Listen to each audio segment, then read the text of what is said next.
आज हम second chapter chemistry में is matter pure is matter around us pure, यानी हमारे चारों ओर जो मैटर है वो शुद्ध है कि नहीं, प्योर है कि नहीं। ये टॉपिक है आपका केमिस्ट्री का, ये सेकंड चैप्टर है। और इस चैप्टर जो भी हम देखते हैं तो ये हम जो चीज़ें खाते हैं वो कितनी प्योर है कितनी इम्प्योर है, हम जो चीज़ें देखते हैं उनमें क्या प्योरिटी है। तो ये सारी टॉपिक्स हम लोग यहाँ पढ़ेंगे और उनको देखेंगे। तो ये टॉपिक है आपका फर्स्ट, प्योर सब्सटेंस, यानी प्योर सब्सटेंस कौन से होते हैं। एलिमेंट हो सकते हैं और कंपाउंड हो सकते हैं। तो सबसे पहले आपको समझना है एलिमेंट क्या होता है। एलिमेंट का मतलब है कि एक तरह के एटम से बनी हुई कोई चीज़, यानी मैटर का सबसे बड़ा पार्ट होता है मैटर 3 तरीके का होता है, सॉलिड, लिक्विड, गैस। ठीक है। अब मैटर के बाद जब आपने पिछले चैप्टर में पढ़ा, अब मैटर का सबसे छोटा पार्ट जो होता है वो एटम होता है। तो एक प्रकार के चीज़ों से बना, यानी एटम जो है कई सारे एटम एक जैसे होंगे, आइडेंटिकल होंगे, उनसे बनी हुई कोई चीज़ होगी, दैट इज एलिमेंट। ठीक है। जैसे हाइड्रोजन गैस है, जिसका एटम हो गया है ना, नाइट्रोजन, ऑक्सीजन, कॉपर, आयरन। जैसे आयरन है तो उसमें आयरन के पार्टिकल होंगे, तो इसका मतलब वो एलिमेंट है और वो प्योर है। ठीक है। इसको बोलते हैं a pure substance is one which is made by only one kind of particle, यानी एक तरीके की चीज़ों से बनी हुई कोई चीज़ होती है तो उसको हम क्या कहते हैं, ये हमारी क्या है, प्योर चीज़ है। और प्योर चीज़ में ये एलिमेंट है, एक ही तरह की होगी। अब जब एक से ज़्यादा चीज़ें मिले, यानी 2 और more things combined in fix ratio, chemically combined हो जाएं और किसी फिक्स रेशियो के साथ मिल के बने, तो वो कंपाउंड होती हैं। और कंपाउंड भी प्योर कहा जाता है, क्योंकि कंपाउंड के अंदर, कंपाउंड से पहले जो चीज़ें मिलाते हैं उनकी प्रॉपर्टी कुछ और होती है, कंपाउंड बनने के बाद उसकी प्रॉपर्टी कुछ और हो जाती है। तो ये अभी हम नेक्स्ट पेज पर चलते हैं। अब जो कंपाउंड है वो 2 चीज़ों से मिलकर बना, जैसे एग्जाम्पल के तौर पे हमने जैसे ले लिया वाटर एक कंपाउंड है जिसका फॉर्मूला होता है H2O। तो वाटर जो है वो एक कंपाउंड की फॉर्म में, जिसमें हाइड्रोजन 2 ऑक्सीजन 1 लिए जाते हैं। तो ये पहले गैसेज होते हैं बनने से पहले, और बनने के बाद लिक्विड बन जाते हैं। लेकिन इसको हम प्योर चीज़ में कंबाइन करेंगे क्योंकि इसके साथ और कुछ नहीं मिला। ठीक है। तो ये सारे मेटल के एलिमेंट के एग्जांपल हैं, हाइड्रोजन है, ऑक्सीजन है, nitrogen, chlorine, bromine, iodine, carbon, sulphur, iron. ये सारे किसके एग्जांपल हो गए, हमारे एलिमेंट्स के।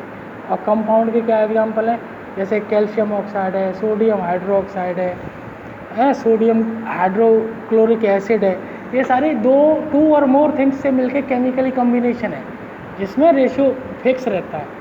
नाइट्रिक एसिड है, पोटेशियम परमैंगनेट है।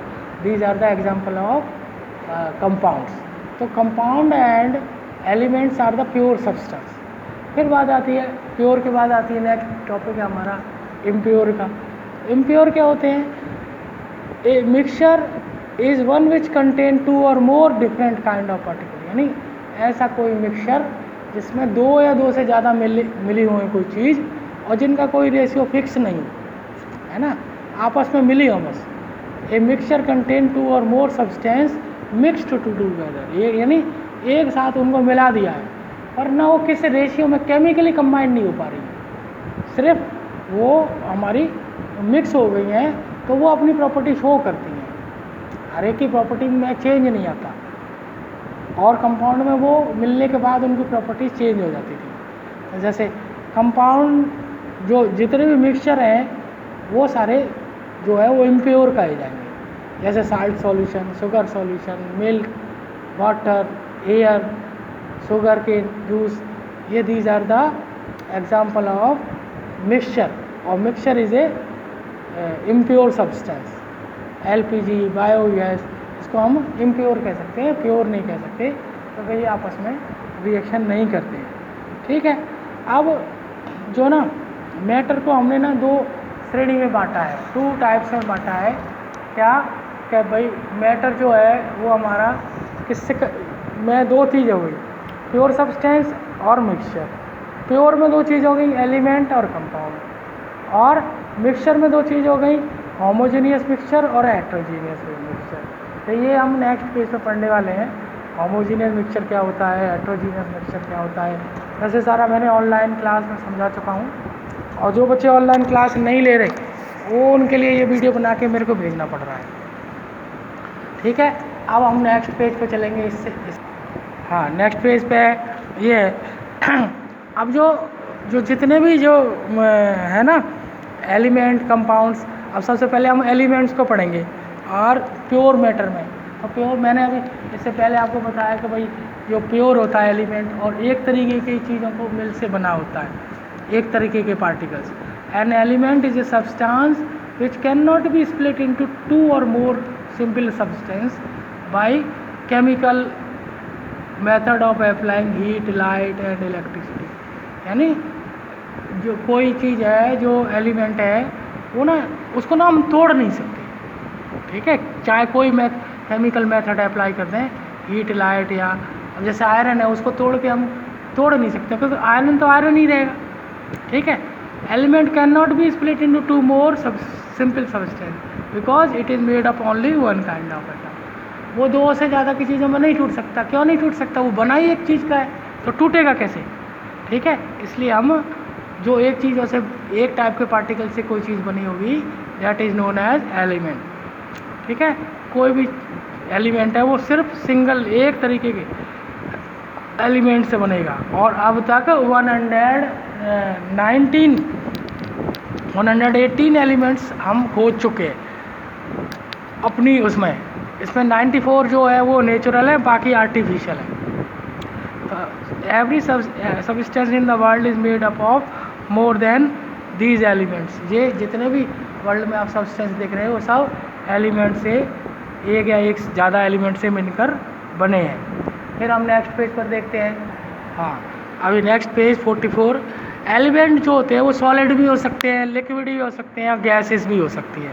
ठीक है, जैसे सोडियम है ना, ये मेटल में आता है ना। ऑक्सीजन किस में आती है? नॉन मेटल में आती है। और गैस है जैसे कार्बन, नॉन मेटल है, तो इसके आधार पर हम इसको तोड़ते हैं।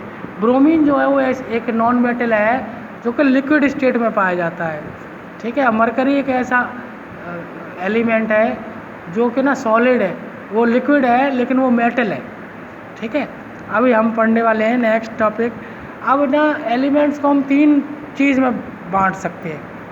ठीक है, on the base of position, metal, non metal और मेटल। एलिमेंट जो है ना तीन तरीके के हो सकते हैं, या तो मेटल होंगे, या नॉन मेटल होंगे, या मेटेलॉइड्स होंगे, है ना। अब मेटल क्या है? अब फिर फर्दर हमको मेटल्स को डिस्कस करना है। ठीक है, तो मेटल वो है जो मैलिएबल है। पहले इनकी प्रॉपर्टी है मैलिएबल, यानी ऐसी चीज़ें हैं जिनको आप हथौड़े से बीट करें तो वो पतली चद्दर की फॉर्म में बन जाएं, और वो डक्टाइल हो, उनको खींचे तो तार बन जाए उसमें से, और हीट और इलेक्ट्रिसिटी को कंडक्ट करें, तो इसका मतलब वो मेटल है। ये मेटल की प्रॉपर्टीज़ है ना। जैसे इसके एग्जांपल हो सकते हैं copper, aluminium, zinc, silver, gold, iron, platinum, chromium, sodium, potassium. Sodium और पोटेशियम जो है मेटल, ये एक ऐसे मेटल है जो कि सॉफ्ट है, इसको इजीली हम चाकू से काट सकते हैं। ठीक है, बहुत सारे मेटल हैं आप पढ़ेंगे। और मरकरी एक ऐसा मेटल है जो कि ना लिक्विड में पाया जाता है। ज़्यादातर मेटल मोस्टली सॉलिड होते हैं, but mercury is a metal that is liquid at room temperature. Next page पर चलते हैं। अब मेटल्स की प्रॉपर्टी के बारे में डिस्कस करेंगे। मेटल मैलिएबल होता है, क्या कहते हो, उसको हीट कर थोड़े से बीट करेंगे तो वो पतली सीट्स की फॉर्म में डेवलप हो जाएंगे, जैसे आयरन, सिल्वर, गोल्ड, एल्युमिनियम। जैसे एल्युमिनियम फॉयल कैसे बनी? वो बीट करके ही बनी है। आयरन से ज्वेलरी बनाते हैं, वो भी बीट करके बनाते हैं। तो जितने भी वो है एल्युमिनियम फॉयल बनता है, उसका भी कई सारा यूज़ है। तो जितने भी मेटल्स हैं वो उनके अंदर मैलिएबल की प्रॉपर्टी होती है। डक्टाइल प्रॉपर्टी का मतलब है ऐसी प्रॉपर्टी जिससे ना मेटल्स के अंदर से तार ड्रॉन बन जाए। अगर मेटल को आप खींचेंगे तो it is convert into wires में बन जाएगा वो, है ना। और फिर मेटल ये are the good conductor of heat and electricity. Metal जो होते हैं वो हीट और इलेक्ट्रिसिटी के अच्छे चालक होते हैं, उनसे आप हीट और इलेक्ट्रिसिटी को एक जगह से दूसरी जगह ट्रांसफ़र कर सकते हैं, है ना। इसीलिए इसके तार बनाए जाते हैं, और हीट के जितने भी बर्तन होते हैं हमारे ज़्यादातर मेटल के होते हैं, क्योंकि हीट को ट्रांसफ़र करते हैं और सब्जी बनाते हैं, रोटी बनाते हैं उससे। फिर नेक्स्ट प्रॉपर्टी है मेटल की लग्जर। मेटल को आप घिसेंगे तो वो लग्जर यानी चमकेंगे वो, ठीक है। Metals are generally hard. Metals जो होते हैं वो जनरली कठोर होते हैं, है ना। और बाकी सिर्फ मरकरी को छोड़ के, सिर्फ नहीं, पोटेशियम और सोडियम को छोड़ के ये सॉफ्ट मेटल है, क्योंकि इनको हम इजीली काट सकते हैं चाकू से, इसको सॉफ्ट मेटल बताते हैं।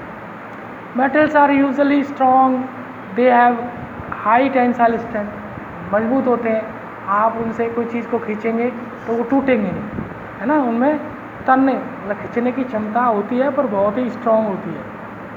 फिर नेक्स्ट पेज पर चलेंगे। Metals are solid at room temperature. Metal जो है सॉलिड है रूम टेम्परेचर पर, और जबकि नॉन मेटल जो होते हैं वो सॉलिड नहीं होते, वो सॉलिड लिक्विड गैस कुछ भी हो सकते हैं। और मरकरी एक ऐसा मेटल है जो रूम टेम्परेचर पर ऐसा है, लिक्विड में है। Metals generally have high melting and boiling point. Metal का जो मेल्टिंग यानी पिघलने का जो पॉइंट है वो, और उबलने का जो टॉप पॉइंट है वो बहुत ही ज़्यादा हाई होता है, क्योंकि मेटल हार्ड होते हैं, बहुत ज़्यादा टेम्परेचर देंगे तब वो मेल्ट होंगे। Metal have high density. Metal की जो डेंसिटी है वो भी ज़्यादा है, क्योंकि वो घनी है, तभी उनके बीच में इंटरमॉलिक्यूलर फोर्स बहुत कम होता है एटम के, इसलिए बहुत ही क्लोजली पैक्ड होते हैं, इसलिए सॉलिड होते हैं वो। Metals are सोनोरियस। सोनोरियस मतलब जब मेटल्स को हम हिट करते हैं किसी से तो दे प्रोड्यूस साउंड, तो साउंड को प्रोड्यूस करते हैं, ये भी इसका वो है, ठीक है। और metals usually have silver at grey. Silver और ग्रे, ज़्यादातर सिल्वर और ग्रे हो सकते हैं, अधिकतर, ना कि सारे। गोल्ड है वो येलो है, कॉपर है थोड़ा रेडिश है, ये मोस्टली के लिए दे रखा है। और नेक्स्ट नॉन मेटल की प्रॉपर्टी सारी इससे उल्टी होती हैं, उसको हम अगले वीडियो में आपको बताएंगे। यहाँ तक है, ठीक है, ओके। इसको लर्न करना है, ये आपके PT2 में आने वाला है। और इस वीडियो को देख के लाइक और सब्सक्राइब करना है, और कमेंट सेक्शन में जाके अपना नाम लिखना है। 9th he I saw the video, नाम और सेक्शन लिख के कम से कम 25 व्यूज़ आने चाहिए उसके ऊपर। 25 कमेंट आएंगे तब मैं मानूंगा कि सारे बच्चे देख रहे हैं, अदरवाइज़ इसको आप देख ही नहीं रहे, ठीक है, ओके।